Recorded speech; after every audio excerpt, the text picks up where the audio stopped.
जय जय राम कृष्ण हरे,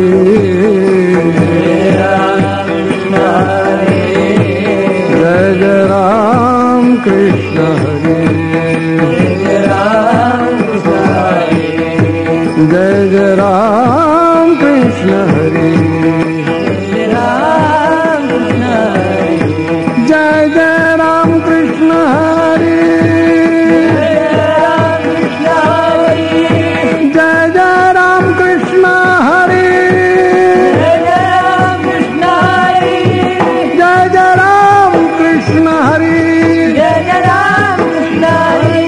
जय जय राम कृष्ण हरे,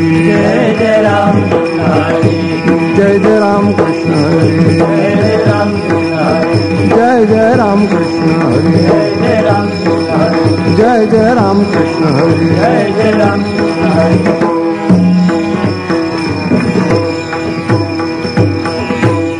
रूप पाहता लोचनी, रूप पाहता लोचनी, रूप पाहता लोचनी, रूप पाहता लोचनी, सुख झाले ओ साजनी, सुख झाले ओ साजनी, तोहा विठ्ठल बरवा, तोहा विठ्ठल बरवा, सुख झाले ओ साजनी, सुख झाले ओ साजनी, तोहा विठ्ठल बरवा, तोहा विठ्ठल बरवा, तोहा माधव बरवा, तोहा माधव बरवा, तोहा विठ्ठल बरवा, तोहा विठ्ठल बरवा, तोहा माधव बरवा, तोहा माधव बरवा, तोहा विठ्ठल बरवा, तोहा विठ्ठल बरवा, बहुता सुकृताची जोडी, बहुता सुकृताची जोडी, बहुता सुकृताची जोडी, बहुता सुकृताची जोडी, म्हणून विठ्ठली आवडी, म्हणून विठ्ठली आवडी, तोहा विठ्ठल बरवा, तोहा विठ्ठल बरवा, तोहा माधव बरवा, तोहा माधव बरवा, तोहा विठ्ठल बरवा, तोहा विठ्ठल बरवा, सर्व सुखाचे आधार, सर्व सुखाचे आधार, सर्व सुखाचे आधार, सर्व सुखाचे आधार, बाप रखुमा देवी वार, बाप रखुमा देवी वार, तोहा विठ्ठल बरवा, तोहा विठ्ठल बरवा, तोहा माधव बरवा, तोहा माधव बरवा, तोहा विठ्ठल बरवा, तोहा विठ्ठल बरवा, जय जय राम कृष्ण हरि जय जय राम कृष्ण हरि जय जय राम कृष्ण हरि जय जय राम कृष्ण हरि जय जय राम कृष्ण हरि जय जय राम कृष्ण हरि जय जय राम कृष्ण हरि जय जय राम कृष्ण हरि जय जय राम कृष्ण हरि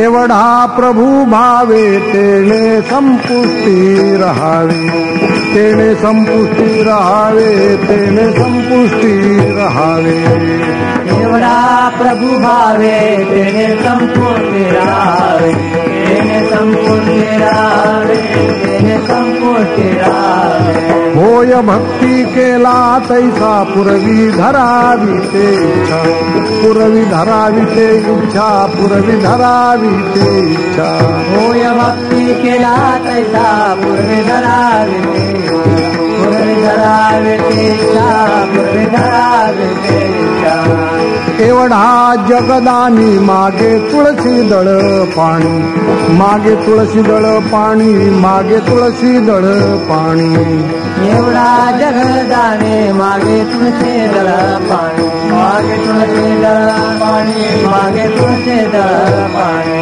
होय भक्ती केला तैसा पुरवी धरावी ते इच्छा पुरवी धरावी ते इच्छा पुरवी धरावी ते इच्छा होय भक्ती केला तैसा पूर्वी धरावे इच्छा पूर्वी धरावे इच्छा पूर्वी धरावे इच्छा आला नावा रूपा तुका म्हणे झाला सोपा तुका म्हणे झाला सोपा तुका म्हणे झाला सोपा आला नावा रूपा तुका म्हणे झाला सोपा तुका म्हणे झाला सोपा तुका म्हणे झाला सोपा होय भक्ती केला तैसा पुरवी धरावी ते इच्छा पुरवी धरावी ते इच्छा पुरवी धरावी ते इच्छा होय भक्ती केला तैसा पूर्वी धरावे इच्छा पूर्वी धरावे इच्छा पूर्वी धरावे इच्छा विठोबार खुमाई विठोबार कुमार जय जय विठोबार खुमाई विठोबार खुमाई विठोबार खुमाई विठोबार खुमाई विठोबार खुमाई विठोबार खुमाई विठोबार खुमाई विठोबार खुमाई विठोबार खुमाई विठोबार खुमाई विठोबार खुमाई विठोबार खुमाई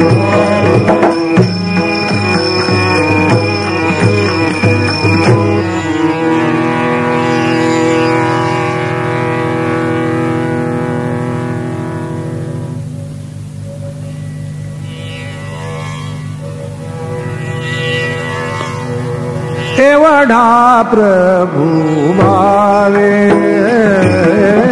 एवढा प्रभु भावे एवढा प्रभु भावे एवढा प्रभु भावे तेणे संपुष्टी रहावे तेणे संपुष्टी रहावे होय भक्ती केला तैसा होय भक्ती केला तैसा तेणे संपुष्टी राहावे तेणे संपुष्टी राहावे होय भक्ती केला तैसा होय भक्ती केला तैसा पुरवी धरावी ते इच्छा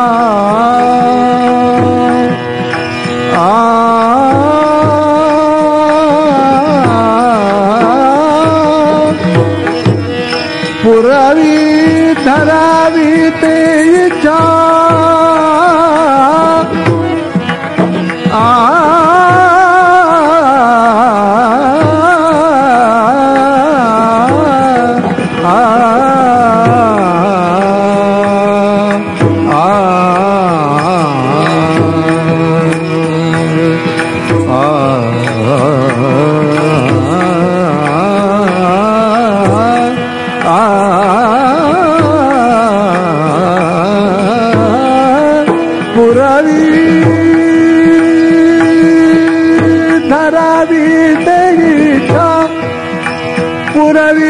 धरावी ते इच्छा पुरवी धरावी ते इच्छा होय भक्ती केला दैसा होय भक्ती केला दैसा पुरवी धरावी ते इच्छा पुरवी धरावी ते इच्छा होय भक्ती केला दैसा होय भक्ती केला दैसा विठ्ठल विठ्ठल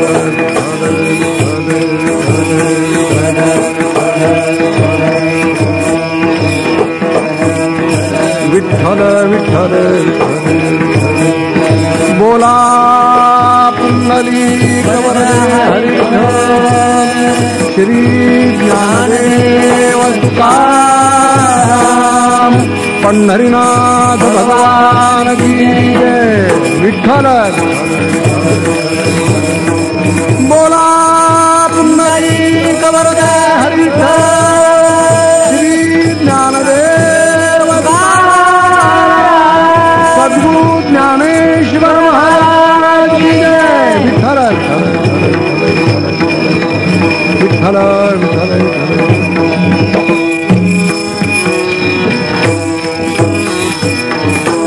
एवढा प्रभू भावे एवढा प्रभू भावे तेने संपुष्टी राहावे होय भक्ती केला तैसा पुरवी धरावी ते इच्छा एवढा जगदानी मागे तुळशीदळ पाणी होय भक्ती केला तैसा पुरवी धरावी ते इच्छा आला नावारूपा तुका म्हणे झाला सोपा होय भक्ती केला तैसा पुरवी धरावी ते इच्छा विठ्ठल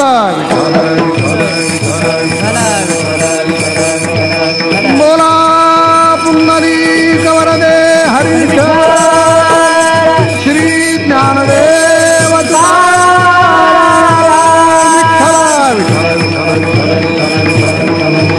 विठ्ठल विठ्ठल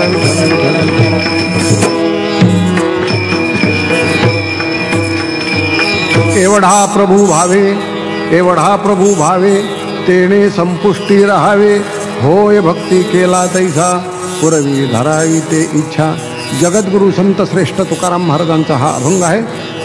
या अभंगाद्वारा तुकाराम महाराज भगवंताच्या भक्तीचं अनन्यसाधारण महत्त्व सांगतात. महाराज या अभंगाच्या पहिल्या चरणामध्ये परमात्म्याची व्याप्ती सांगत असताना म्हणतात एवढा. या अभंगातला पहिला शब्द आहे एवढा.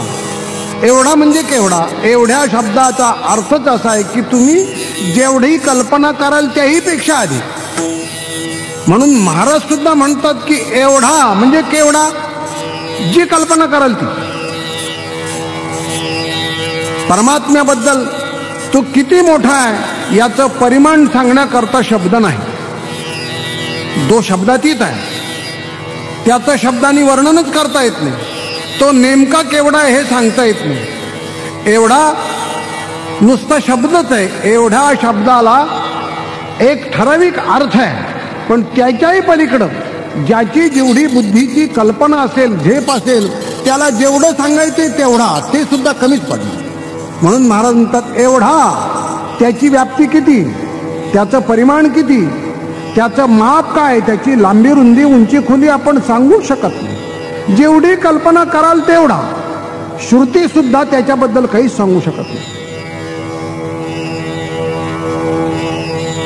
वेद त्याच्याबद्दल काही बोलू शकत नाही. असा शब्दाच्या पलीकडे असणारा जेवढा तेवढा. पण एवढा जरी परमात्मा असला, कितीही व्यापक असला तरी तो तेने संपुष्टी राहावी. एवढ्या संपुष्टात राहतो, ठराविक जागेमध्ये राहतो. वास्तविक ज्याची व्याप्ती इतकी मोठी आहे की किती विश्व त्याच्यामध्ये बसू शकतील, पण तेवढा सुद्धा परमात्मा एवढ्या जागेमध्ये राहतो. कल्पना करा, एक तळं होतं, त्या तळ्यामध्ये एक बिडकी राहत होती. त्या बिडकीचं एक लहान पिलू होतं. ते ऊन खाण्याकरता तळ्याच्या काठावर वर आलं आणि एका दगडावर येऊन बसला. तितक्यामध्ये एक बैल त्या तळ्यावर पाणी पिण्याकरता आला. त्या बैलाला पाहिल्याबरोबर ते बिडकीचं पिलू फार भ्यालं. त्याला वाटलं अरे केवढा मोठा प्राणी, एवढा. तो घाबरलाच. त्यानं जन्माला आल्यास एवढा मोठा प्राणी पाहिला, घाबरला आणि तळ्यामध्ये उडी टाकली आणि जिथे आई होती खाली तिथे गेला. बिडकीच्या त्या पिलाच्या आईनं त्या पिलाला विचारलं, बाळ अरे घाबरलास का, इतका घाबरत घाबरत इकडे का आलास?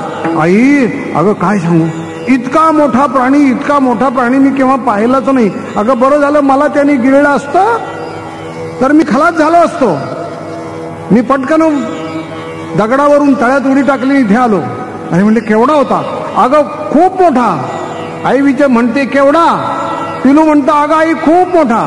आईनं अंग फुगवलं, म्हणले एवढा? पिलू म्हणतं नाही अगं आई याच्यापेक्षा मोठा. पुन्हा बेडकीनं अंग फुगवलं, अरे एवढा? ते पिलू म्हणायला लागलं नाही आई याच्यापेक्षा मोठा. बेडकीनं आणखी अंग फुगवलं, एवढा? पिलू म्हणलं नाही अगं आई याच्यापेक्षा खूप मोठा. बिडकीनं आणखी अंग फुगवलं, म्हणली एवढा? अगं नाही आई याच्यापेक्षा मोठा. बिडकीनं आणखी अंग फुगवायचा प्रयत्न केला, ती फाटकन फुटली आणि मेली. मला असं विचारायचं आहे की बिडकीनं किती अंग फुगवलं म्हणजे बाईला एवढी होईल? तसं परमात्मा केवढा असं शब्दांनी सांगितलं म्हणजे त्याची व्याप्ती पूर्ण होईल, त्याचं परिमाण सांगता येईल? नाही,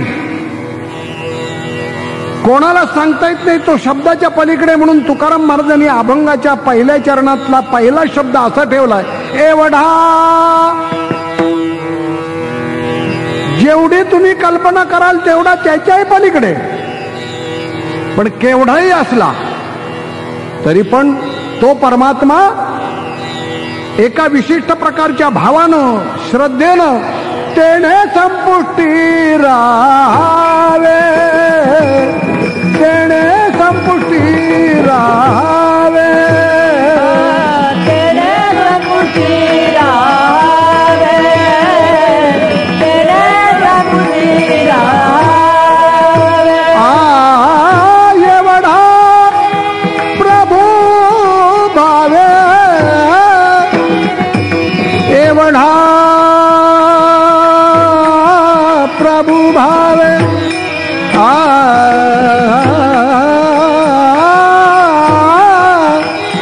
भावे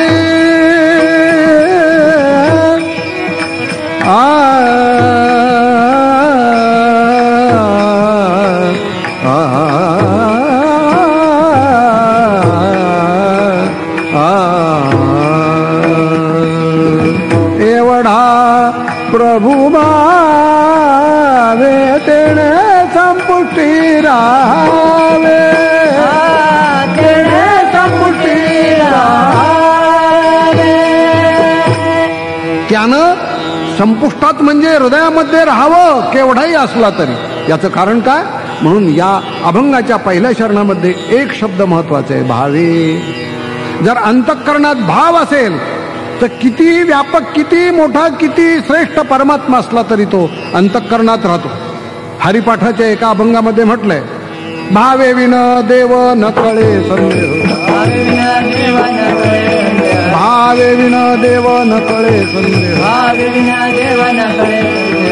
भावानं देव प्राप्त होतो. भावेषु विद्यते देवो तस्मात् भावो हि कारण, देवा कारणे भाव तस्मात्, देवा कारणे भाव तस्मात्, देवा कारणे भाव तस्मात्, देवा कारणे भाव तस्मात्.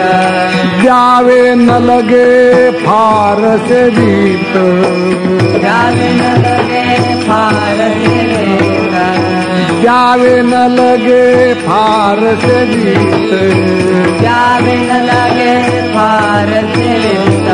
देवा कारणे भाव तस्मात्, द्यावे न लगे फारसे वित्त. झाले एक चित्त तरी बहुत, एवढ्यासाठी नका करू आता हात गा. देवा करता अंतःकरणामध्ये विशुद्ध भाव पाहिजे.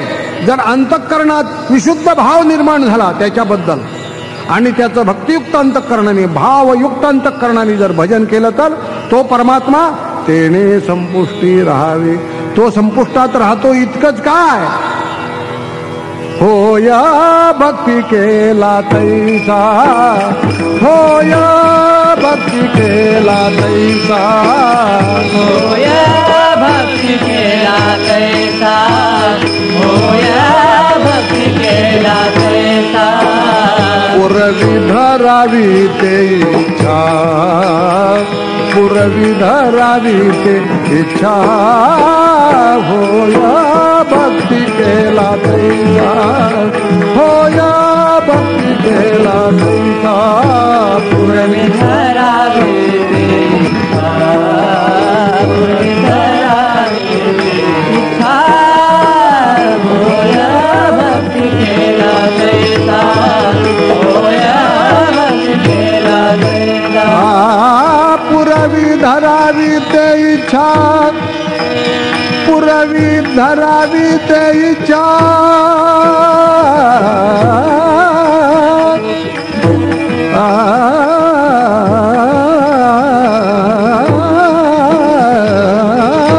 पुरवी धरावी ते इच्छा,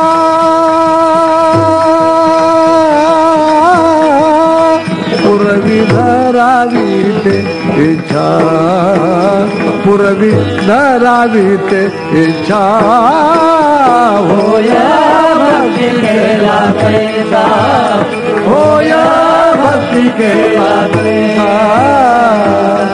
महाराज अभंगाच्या दुसऱ्या चरणात म्हणजे ध्रुपदामध्ये म्हणतात, तो इतका मोठा परमात्मा असला तरी भक्तांनी भक्तियुक्त अंतःकरणाने त्याची सेवा केली तर तो भक्तानं केला तसा होतो, भक्तांनी जी जी इच्छा करावी तसा होतो. होय भक्ती केला तैसा. आणि नुसता लहान म्हटलं तर लहान होतो, मोठा म्हटलं तर मोठा होतो, वेश भिन्न धारण करतो, वाटेल ती कामं करतो, त्याच्यामध्ये तो लाज शंका काही धरत नाही. चोखोबाची बहीण झाला शारंगधर, वैनी उघडादार हाका मारी. सर्व सर्वेश्वर परमात्मा चोखोबाची बहीण झाला आणि चोखोबाच्या पत्नीचं बाळणपण. काय सांगा, जनाबाईला दळू लागला. ज्याची वृद्धी सिद्धी ज्याच्या दासी आहेत, लक्ष्मी ज्याची पाय दाबते, पण तो सर्व सर्वेश्वर परमात्मा या भांडी घासणारी, धुणी धुणारी, सडा संमार्जन करणारी, झाडू मारणारी एक अशिक्षित महिला, पण तिच्या भक्तिप्रेमापोटी हा सर्व सर्वेश्वर परमात्मा तिला दळू लागतो. एके ठिकाणी मोठं गोड म्हटलं, दळिता कांडिता, दळिता कांडिता, तुझ गाईन अनंता, दळिता कांडिता. जे जे दुःख झाले जीवा,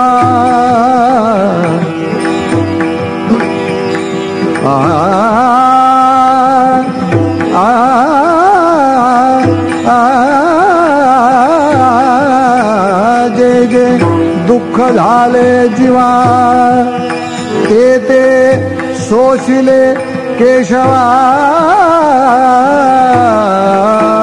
ते ते सोशिले केशवा. दळिता कांडिता, दळिता कांडिता, तुझ गाईन अनंता, दळिता कांडिता. जनाबाईनं त्या परमात्म्याची इतकी भक्तिभावपूर्ण अंतःकरणाने सेवा केली की तो परमात्मा दळीत असताना, कांडत असताना, जनाबाईचा शीण घालवत असताना तो तिला मदत करायचा आणि जनाबाई सुद्धा दळत कांडत असताना त्या प्रभूचं चिंतन करायचं. म्हणून भक्तानं भक्तिभावयुक्त अंतःकरणाने त्याची सेवा केली तर तो परमात्मा वाटेल ती कामं करतो, वाटेल तो वेश धारण करतो, जसं म्हणाल तसं बनतो. म्हणून तुकाराम महाराज या अभंगाच्या दुसऱ्या चरणामध्ये म्हणतात, होय भक्ती केला तैसा, होय भक्ती केला तैसा पुरवी धरावी ते इच्छा पुरवी धरावी ते इच्छा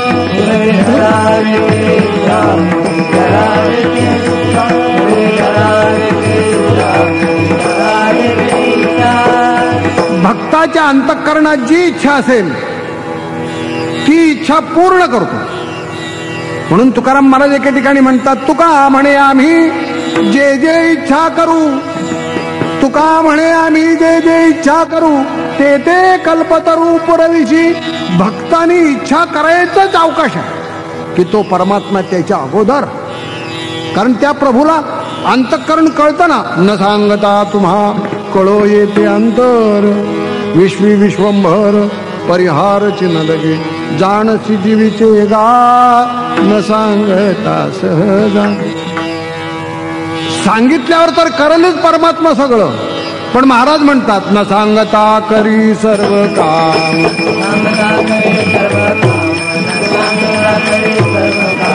भक्त समागमे सर्व भावे हरी भक्त समागमे सर्व भावे हरी न सांगता करी सर्व काम.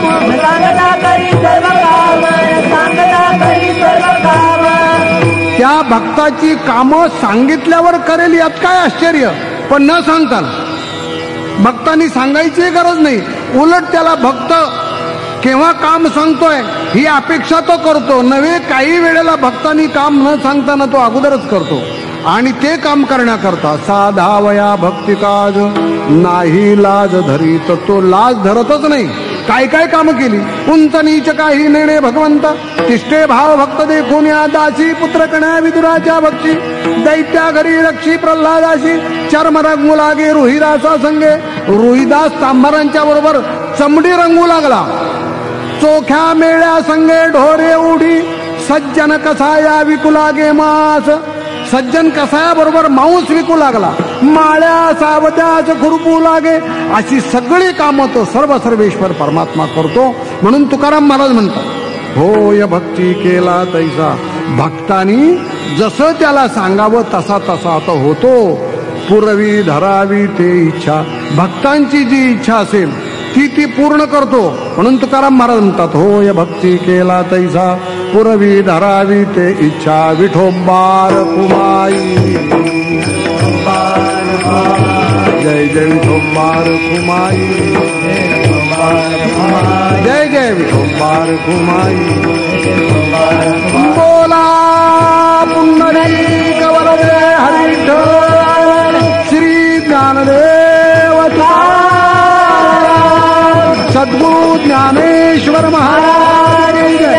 जगद्गुरु तुकाराम महाराज की जय. विठोबार कुमाई जय जय विठोबार कुमाई विठोबार कुमाई विठोबार कुमाई विठोबार कुमाई विठोबार जगदानी मागे तुळसी दळा पाणी मागे तुळसी दळा पाणी मागे तुळसी दळा पाणी. एवढा जगदानी मागे तुळसी दळा पाणी मागे तुळसी दळा पाणी मागे तुळसी दळा पाणी. एवढा जगदानी मागे तुळसी दळ पाणी. अभंगाच्या पहिल्या चरणामध्ये शब्द आलाय एवढा आणि पुन्हा तिसऱ्या चरणामध्ये शब्द आला एवढा.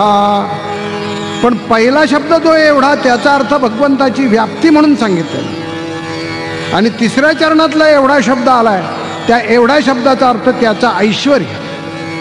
म्हणून पहिल्या चरणामध्ये जो शब्द आलाय एवढा किती त्याची व्याप्ती आहे, किती मोठा आहे तो, हे लक्षात येण्याकरता आपल्याला पुन्हा मी एक दृष्टांत सांगतो. भगवान श्रीकृष्णांच्या इथे लग्न होतं तेव्हा त्या लग्नामध्ये भगवंताचे जेवढे नातेगोते होते, सोयरे धायरे होते, इष्टमित्र होते, सर्वांना निमंत्रण केले. जेवढ्यांना निमंत्रण केली तेवढ्यांना ती पोचवली आणि तेवढेही सगळे इष्ट मित्र नाते गोत्याचे लोक सगळे यावेत अशी भगवंताची अपेक्षा. त्याप्रमाणे सगळे आले. भगवंताने गरुडाला विचारलं, गरुडा अरे तुला सगळे माझे नाते गोते इष्टमित्र मंडळी माहिती आहेत, कारण तू नेहमी सतत माझ्याबरोबर असतो. तेव्हा अरे सगळे आलेत का? गरुड म्हणला, देवा सगळे आलेत, कुणी राहिले नाहीत. बघ एखादा नाता गोत्यातला सोयरा धायरा जर विसरून राहिला तो रागावेल, आणि लग्नात रागवायची तेवढी संधी असते त्यांना. बघ कुणी राहिलंय का? गरुड म्हणतो नाही देवा सगळे आले. पण भगवंताला सगळं माहिती ना. भगवान म्हणायला लागले, गरुडा अरे माझे सासरे आले नाही. गरुड विचार करायला लागला की प्रभू म्हणतात सासरे आले नाहीत, पण यांना सासरे किती आहेत त्याचा हिशोबच नाही. कोणाला माहिती किती सासरे? फक्त त्यालाच माहिती इतके सासरे. तेव्हा गरुड विचार करायला लागले, सासरे आले नाहीत पण किती नंबरचे? म्हणलं प्रभू सासरे आले नाही आपण म्हणता, कोणचे सासरे? अरे तुला माहित नाही का की आमची पहिली पत्नी जी समुद्रातून निघाली, समुद्रातून जी रत्न निघाली त्या रत्नातलं पहिलं रत्न कोणतं निघालं? लक्ष्मी. तेव्हा तिचे वडील ही ज्याच्यापासून निर्माण झाली ते समुद्र आमचे सासरे आलेत का? गरुडा अरे तुला माहिती नाही का? म्हणून आपल्यामध्ये जी 14 रत्न समुद्रात पडली होती ती रत्न समुद्र मंथन करून वर काढली आणि त्या नावाच्या यादीचं मंगलाष्टक तयार केलंय. लग्नामध्ये म्हणतात, लक्ष्मी कौस्तुभ पारिजात कसुरा धन्वंतरी चंद्रमा गावा काम दुगा सुरेश्वर गजो रम्मादि देवांगना. अशी जी सगळी रत्न आहेत त्यापैकी पहिलं रत्न जे आहे ती लक्ष्मी. आणि लक्ष्मीचे वडील, लक्ष्मी ज्याच्यातून निर्माण झाली तो समुद्र, ते आमचे सासरे आहेत. गरुडा अरे आलेत का? गरुड म्हणला होते आले नाही. मग जा त्यांना बोलावून घेऊन ये. आता भगवंताची आज्ञा म्हटल्यानंतर गरुड गेला, निघाला. पण विचार करायला लागला, अरे भगवंताचे हे सासरे जर द्वारकेला आले, लग्नात आले तर काय होईल? समुद्र जर निघाला एखाद्याच्या लग्नात जायला, हा मुंबईच्या कडेचा समुद्र जर एखाद्या लग्नात गावात शिरला तर त्या गावाचं नव्हे, तो निघाल्यापासून तिथपर्यंत काय होईल? तो जागेवर आहे म्हणून बरं आहे. भगवंताच्या आज्ञेनं तो जागेवर आहे. समुद्री रेखा नुलंडावी, समुद्राने आपली रेषा ओलांडायची नाही अशी भगवंताची आज्ञा. म्हणून भगवान म्हणतात, अर्जुना गतीर भरता प्रभू साक्षी निवास शरणम सुरत. मी प्रभू आहे, मी आ बोलविल्या वेद बोले, म्या चालविल्या सूर्य चाले, म्या हलविल्या प्राणू हले, जो जगाचे चाळिता. त्याप्रमाणे समुद्र सुद्धा जागा ओलांडू शकत नाही याच्या आज्ञेशिवाय. परंतु आता भगवंतानीच बोलावल्यानंतर मग काय करणार? पण गरुड म्हणला, मी त्याला निमंत्रण दिलं, तो समुद्र माझ्या मागे निघाल्यावरती पहिलं माझंच काय होईल, नंतर लग्नातलं काय होईल तो वेगळा भाग. गरुड घाबरत घाबरतच समुद्राच्या कडेला गेला. म्हणला, मामासाहेब भगवंताने आपल्याला लग्नाकरता बोलवले आणि आपली वाट पाहत ते उभे आहेत, चला आपण. चला म्हटल्याबरोबर समुद्र जो निघाला, गरुडाला वाटला तर पहिले आपणच खलास होते म्हणून गरुड पळत सुटला पुढे आणि समुद्र पाठीमागे. द्वारकेपर्यंत आला, समुद्र मागे, गरुड पुढे. भगवान उभे होते. भगवान म्हणतात, गरुडा मामासाहेब आले का? गरुड म्हणतो, ते पाठीमागे आलेत. गरुड पुढे निघाला पळत. भगवान म्हणाले, आले गरुडा उभा राहा ना, पण तू पळतोस काय? नाही नाही म्हणला, माझं काय होईल, समुद्रात मी बुडेल ना. भगवान म्हणाले, उभे राहा. गरुड म्हणला, पण प्रभू मामासाहेब आले, त्यांना उतरण्याकरता जागा कुठे देणार? म्हणजे तुला काय करायची काळजी, ती जबाबदारी माझ्यावर आहे. लग्नात ज्या त्या पाहुण्याची व्यवस्था इतमामानं झाली पाहिजे. तेव्हा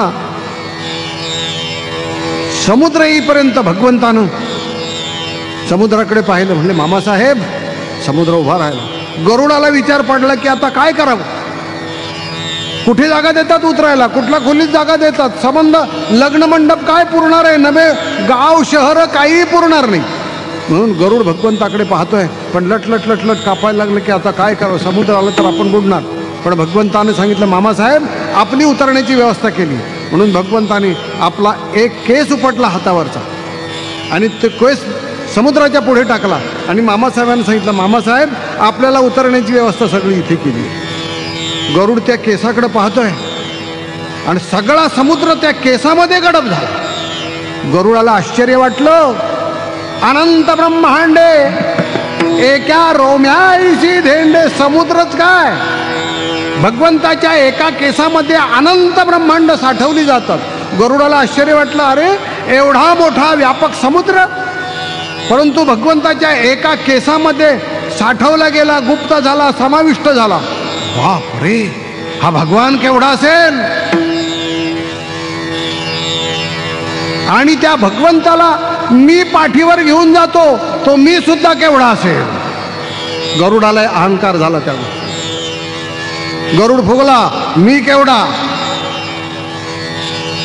श्रोते मंडळी, मला आपल्याला सांगायचं आहे की भगवंताच्या एका केसामध्ये एवढा समुद्र साठवला जातो, तो परमात्मा केवढा असेल.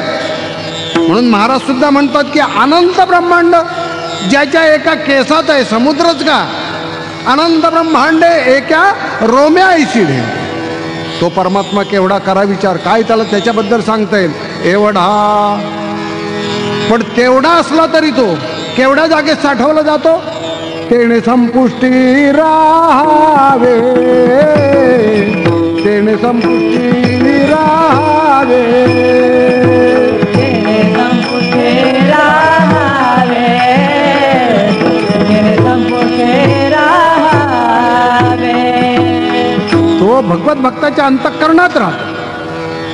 अभंगाच्या 3ऱ्या चरणामध्ये पुन्हा शब्द आलाय एवढा. पण तो जो एवढा शब्द आलाय तो कशाबद्दल आलाय, त्याच्या ऐश्वर्याबद्दल. अभंगाच्या 3ऱ्या चरणामध्ये महाराज म्हणतात, एवढा जगदानी मागे तुळशी दळ पाणी, मागे तुळशी दळ पाणी, मागे तुळशी दळ पाणी. एवढा जगदानी मागे तुळशी दळ पाणी, मागे तुळशी दळ पाणी, मागे तुळशी दळ पाणी. महाराज म्हणतात एवढा जगदानी, एवढं ऐश्वर्य त्याचं, एवढं सामर्थ्य त्याचं की तो जगाला दान करणार.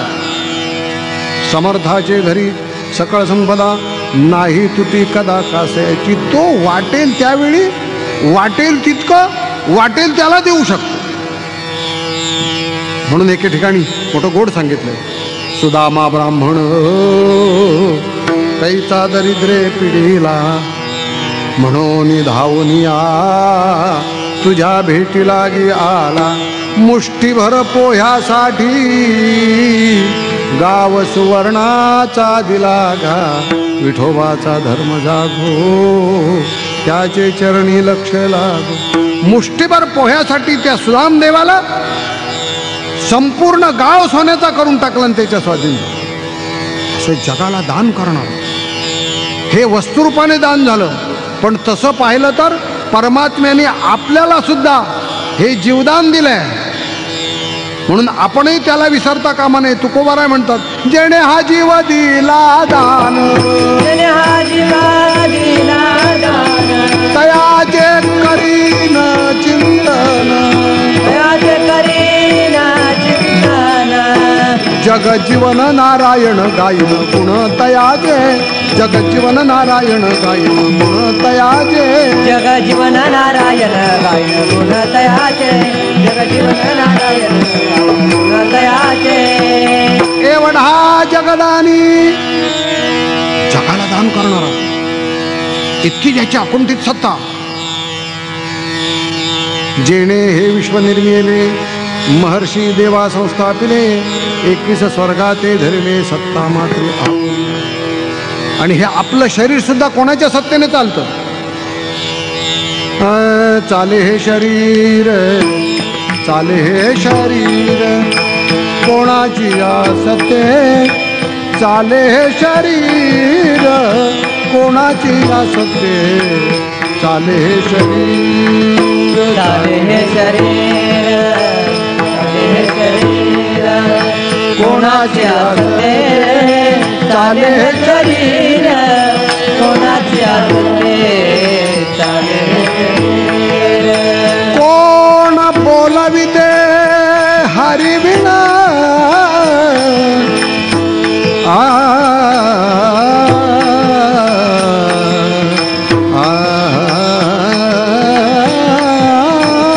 कोण बोलविते हरिविना अशी ज्याची अकुंठित सत्ता आहे. हे शरीर कोणाच्या सत्तेने चालतं. आपण बोलतो कोणाच्या सत्तेनं, आपण पाहतो कोणाच्या सत्तेने. एके ठिकाणी म्हटलंय डोळ्याने बघतो, ध्वरी परिसतो, कानी पदी चालतो, जिव्हेने रस चाखितो मधुरतो, वाचे आम्ही बोलतो, हाताने बहुसाळ काम करीतो, विश्रांती घ्यावया घेतो, झोप सुखे फिरोनी उठतो. कोणाची दया? ही ईश्वराची दया. हे शरीर कोणाच्या सत्तेनं चालतंय? डोळ्यानं पाहण्याचं सामर्थ्य कोणामुळे? कानाने ऐकण्याचं सामर्थ्य कोणामुळे? हाताने काम करतो आपण कोणाच्या सत्तेनं? पायानं चालतो कोणाच्या सत्तेनं? की सत्ता परमात्म्यानं काढून घेतली तर एका उचकीमध्ये चला, एका उचकीत का?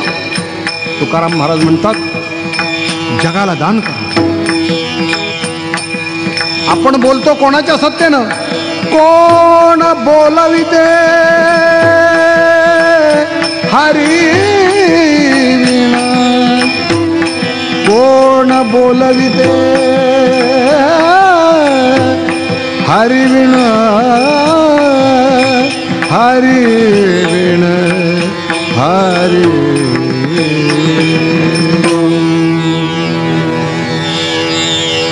त्याच्याशिवाय कोण? म्हणून आपण आपल्यावर स्वामित्व कोणाचं तरी आहे हे मानून चाललं पाहिजे. तुकाराम महाराज म्हणतात वृक्षाचे ही पान हले ज्याची सत्ता, राहिली अहंता मग कोठे, माणसाची देव चालवी अहंता, मीची एक करता म्हणू नये. एवढ्यासाठी त्या परमात्म्याचे उपकार मानावे. रात्री झोपताना त्याचं चिंतन करून झोपावं आणि सकाळी उठल्याबरोबर प्रभाते मनी राम चिंतित जावा. म्हणून महाराज म्हणतात त्याचे अनंत उपकार आहेत. एवढ्यासाठी तयाचे भजन चुकोन,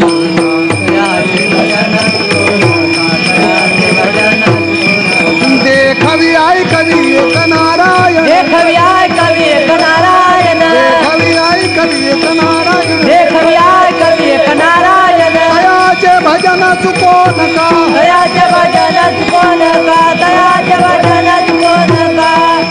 जीवदान करणारा, जगवणारा. म्हणून अभंगाच्या 3ऱ्या चरणात महाराज म्हणतात एवढा जगदानी, जगाला दान करणारा, वाटेल ते दान करणारा, ऐश्वर्य संपदा शक्ती सामर्थ्य नवे जीवदान देणार. पण काय सांगावं, भक्ताच्या दारात गेला तर तो भक्ताला म्हणतो, भक्ताजवळ मागतो, ज्याच्या पुढे मागण्याकरता अनेक जणांना जावं, पण तो भक्ताच्या दारामध्ये जातो आणि काय करतो, मागे तुळशी दळा पाणी, मागे तुळशी दळा पाणी, मागे तुळशी दळा पाणी, मागे तुळशी दळा पाणी. भक्तानी भक्तिभाव पूर्ण अंतःकरणानं तुळशी पत्र दिलं तरी त्याला पुष्कळ आहे, त्यानं तो संतुष्ट होतो. भगवान अर्जुनाला म्हणतात अर्जुना अरे मला देण्याकरता फार लागत नाही. पत्रम पुष्पम फलम तोयम यो मे भक्त्या प्रयच्छति तदहम भक्तिपरुतम अश्नामी. मला भक्तिभावाने दिलेलं एक वाळलेलं पान जरी दिलं तरी ते पुष्कळ.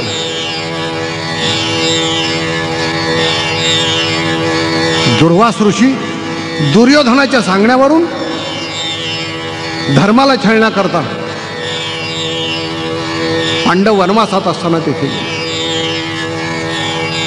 दुर्योधनाने सांगितलं गुरुदेवा माझी एक इच्छा आहे, मी चातुर्मास तुमची सेवा केली, आपण म्हणला तू माझी इमानी इतबारी सेवा केली आहेस, तुला काय हवंय ते माग. वरम ब्रूहि म्हणून मी मागतो, मला काही देऊ नका, मला सगळं ऐश्वर आहे, काही कमी नाही. एकच इच्छा आहे की तुम्ही पांडवांच्या इकडे जा, ते वनवासात असतील, जिथे असतील तिथे जा आणि रात्री 2 वाजता त्यांना भोजन मागा. अरे पण दुर्योधना, अरे ती रात्री 2 वाजता तुला भोजन देऊ शकतील कसे, मलाच भोजन देऊ शकतील कसे? दुर्योधन म्हटला, हे तर मलाही माहिती, ते नाही देऊ शकणार. आणि मग मी जाऊ कशा करता, भोजन देणार नाहीत ते, तू कशा करता पाठवतो? नाही म्हटले, त्याकरताच की तुम्ही जा, तुम्ही भोजन मागा तुमच्या 60,000 शिष्यासह. आणि धर्माला भोजन मागितल्यावर धर्म म्हणेल तुम्ही वनवासात आहे, मी तुम्हाला कुठून देऊ? भगवंतांनी त्यांना सूर्याने दिलेली द्रौपदीला थाळी, ती सुद्धा ती घासून पुसून तिने पालथी टाकलेली असेल रात्री, ती काही देऊ शकणार नाही. आणि ज्या वेळेला धर्म म्हणेल तुम्हाला, दुर्वास ऋषी, गुरुदेवा मी तुम्हाला कुठून भोजन देऊ? आणि मग तो तुमचा अतिथीचा, गुरुदेवांचा अपमान होतो. आणि तो ज्या वेळेला तुम्हाला भोजन देऊ शकणार नाही, त्यावेळेला तुम्ही सांगा, धर्मा मला भोजन देऊ शकत नाही. तुम्ही कमंडलूतलं पाणी घ्या आणि त्या पांडवांच्या अंगावर टाका आणि त्यांना जाळून भस्म करा, शाप. काय करणार? वरमृही, वर हवा तो माग म्हणून फसलो. आणि दुर्योधनाच्या सांगण्यावरून दुर्वास ऋषी निघाले. दोघांची रास एकच, ते दुर्योधन हे दुर्वास. दुर्योधनाने सांगितलं आणि दुर्वासाने ऐकलं आणि तिथून निघाले. दुर्वास पातला धर्म छळावया म्हणी. दुर्वास निघाला धर्माच्या दारामध्ये. धर्म जिथे होते तिथे गेला वनवासामध्ये आणि मोठ्याने गर्जना केली. ती गर्जना ऐकून धर्म उठले. रात्री 2 वाजता बाहेर आले. म्हणजे गुरुदेवा, सगळ्या शिष्यासह आपण इथे आलात? हो. आपण इतक्या रात्री आलात कशासाठी? म्हणजे धर्मा, या वेळेला एवढे सगळे माझे शिष्य आहेत 60,000, एवढ्या सगळ्या शिष्यांना 5 पक्वान्नाचं भोजन पाहिजे. धर्म म्हणाला, गुरुदेवा इतक्या रात्री मी कुठून भोजन देणार? आम्ही वनवासात.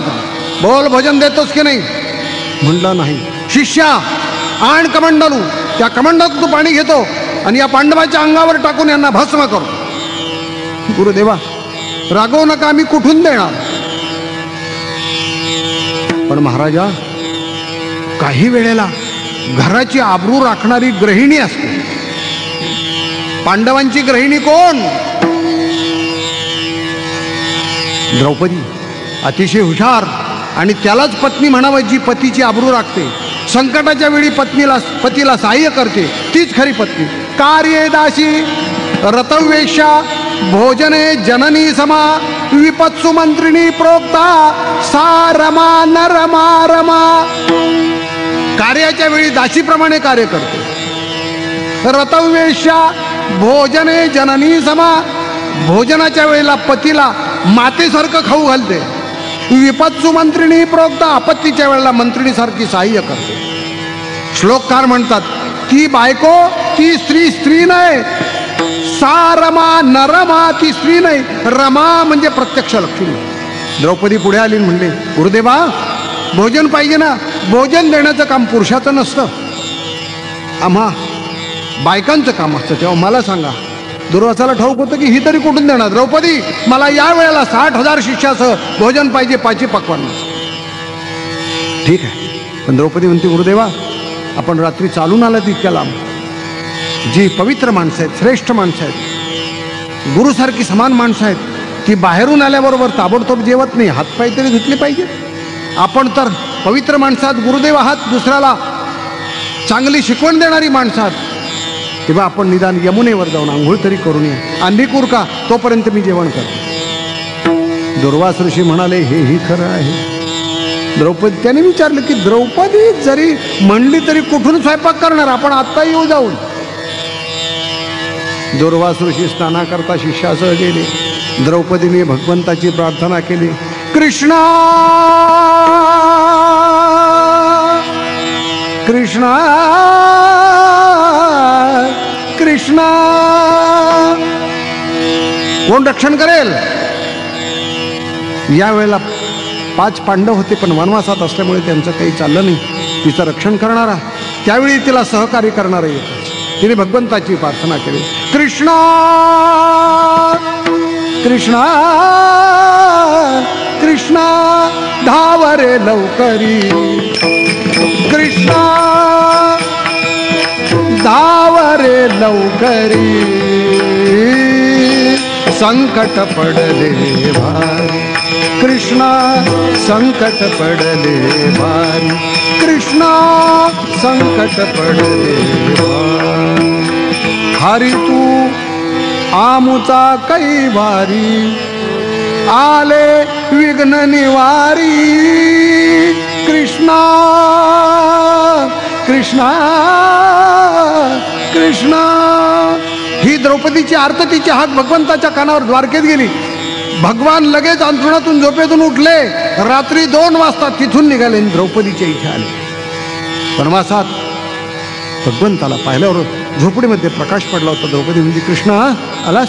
द्रौपदी अगं कशा करता बोलवलंस इतक्या रात्री? मला भूक लागली वाढ.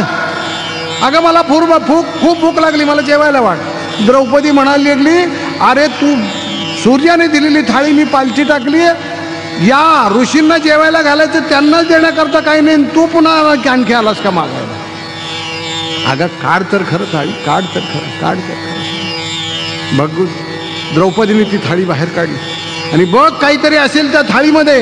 अरे म्हणले ती धुवून पुसून पालथी घातली, आता कुठून देऊ? अगं बघ तर खरं.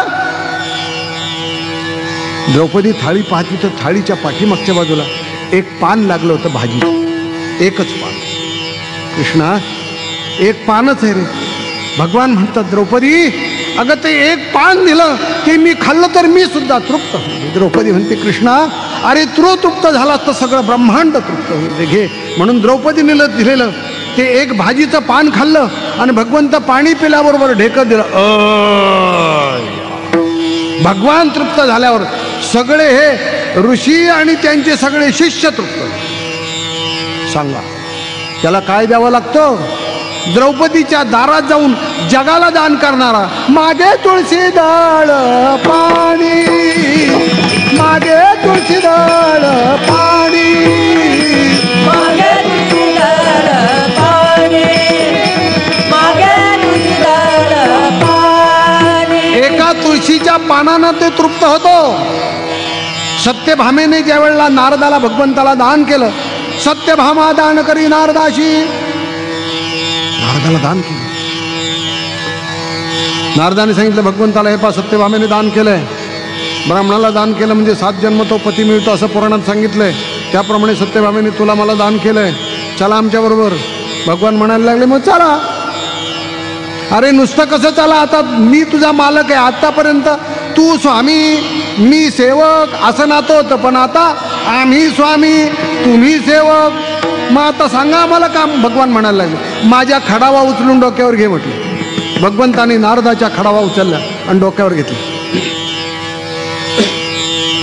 नारद पुढे आणि भगवान पाठीमागे. सगळे या पत्नी म्हणायला लागल्या 16,107.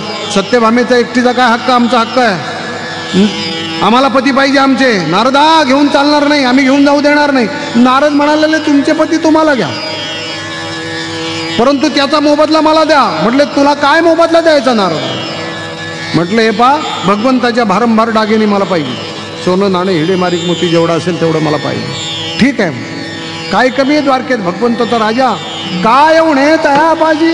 म्हणून द्वारकेच्या विशीला तराजू टांगला, एका तराजूमध्ये भगवंताला घातला आणि सगळ्या भगवंताच्या ज्या पत्नी होत्या 16,106 तेवढ्यांचे सगळे डागडागिने त्यात टाकले. पण भगवंताचं पारडं खालीच, ते कुठं उचललं जातं? शेवटी रुक्मिणीकडे गेले आणि रुक्मिणीला सांगितलं की आपण चालावं. रुक्मिणीने फक्त पदर जरा पुढे घेतला आणि तुळशीला नमस्कार केला. तुळशीला हळदी कुंकू वाहिलं आणि तुळशीला सांगितलं आमचं कुंकू तू सांभाळ. तुळशीला नमस्कार केल्यावर एक वाळलेलं पान खाली गळून पडलं. ते तिनं त्या तांबणामध्ये घेतलं आणि तिथे गेली वेशीजवळ आणि सांगितलं सगळं हे सोनं नाणं बाजूला काढा. सगळं बाजूला काढलं. भगवंताच्या पायावर डोकं ठेवलं. कृष्णा आमच्याजवळ काही नाही रे, तुला काय द्यावं? भक्तिभावपूर्वक एक तुळशीपत्र तराजूमध्ये टाकते, तेवढंच तुला समर्पण केलं, बघ तुला काय करायचं असेल. सगळं सोनं नाणं बाजूला काढलं आणि तुळशीचं एक वाळलेलं पान त्या तराजूत टाकल्याबरोबर भगवंताचं पारडं उचलून वर. एवढा जगदानी मागे तुळशी दळपाणी माई महिने गोविंदली ओम. म्हणून महाराज म्हणतात की एका तुळशीच्या पानानं सुद्धा तो संतुष्ट होतो, एवढा जगदानी असून मागे तुळशी दळपाणी. शेवटच्या चरणात तुकाराम महाराज म्हणतात आला नावा रूपा तुका म्हणे झाला सोपा, तुका म्हणे झाला सोपा, तुका म्हणे झाला सोपा. आला नावा रूपा तुका म्हणे झाला सोपा, तुका म्हणे झाला सोपा, तुका म्हणे झाला सोपा. महाराज म्हणतात की एवढा परमात्मा, एवढी ज्याची व्याप्ती, एवढं ज्याचं सामर्थ्य, एवढा उदार, एवढा ऐश्वर्य, परंतु तो भक्ताच्या अंतःकरणातल्या भक्तिभावामुळं निर्गुण निराकार, रंग नाही, रूप नाही, आकार नाही, नाव नाही, काही नाही. अर्जुना काहीच जेत नाही तो प्रकृतीचा भरता पायी, अव्यक्त निराकार नाही जे आकार. पण तो परमात्मा आला नावारूपा तुका म्हणे झाला सोपा. नावारूपाला आला, मग त्यांनी वेगवेगळी नाव धरली. विष्णू सहस्रनामामध्ये 1000 नावं आहेत, अनेक ठिकाणी अनेक नावं आहेत परमात्म्याची.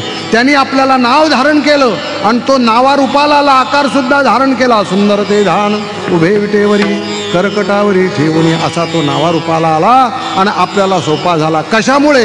होय भक्ती केला तैसा पुरवी धरावी ते इच्छा. ज्ञानेश्वर माऊली ज्ञानराज माऊली तुकाराम बोला पुंडलिक वरदे श्री ज्ञानदेव सद्गुरु ज्ञानेश्वर महाराज की जय. जगद्गुरु तुकाराम महाराज की जय. ज्ञानेश्वर माऊली ज्ञानराज माऊली तुकाराम. ज्ञानेश्वर माऊली ज्ञानराज माऊली तुकाराम. विठ्ठल जय जय विठ्ठल, जय जय विठ्ठल, जय जय विठ्ठल, जय जय विठ्ठल, जय जय विठ्ठल, जय विठ्ठल, जय जय विठ्ठल, जय विठ्ठल, जय जय विठ्ठल. पुंडलिक वरदा विठ्ठल श्री ज्ञानदेव तुकाराम पंढरीनाथ